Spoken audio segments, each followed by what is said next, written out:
കഴിഞ്ഞ വർഷം സൗദിയിൽ റിപ്പോർട്ട് ചെയ്തത് 1,56,000 തൊഴിൽ കേസുകളെന്ന് അധികൃതർ. നവംബർ മാസത്തിലാണ് ഏറ്റവും കൂടുതൽ തൊഴിൽ കേസുകൾ റിപ്പോർട്ട് ചെയ്തത്. പല കേസുകളിലും ഒത്തുതീർപ്പ് പരിഹാരം കണ്ടെത്തുകയാണ് ചെയ്യാറുള്ളത്.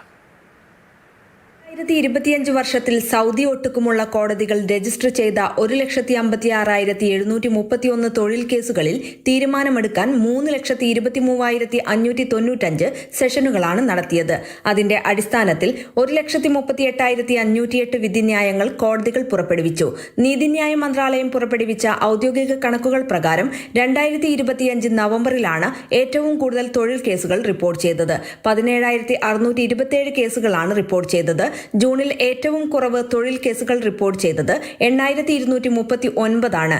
ജനുവരി 11,568 കേസുകൾ, ഫെബ്രുവരി 10,397 കേസുകൾ, മാർച്ച് 9,533, ഏപ്രിൽ 11,897 കേസുകൾ എന്നിങ്ങനെ 2025 ആദ്യവാരത്തിൽ റിപ്പോർട്ട് ചെയ്തു.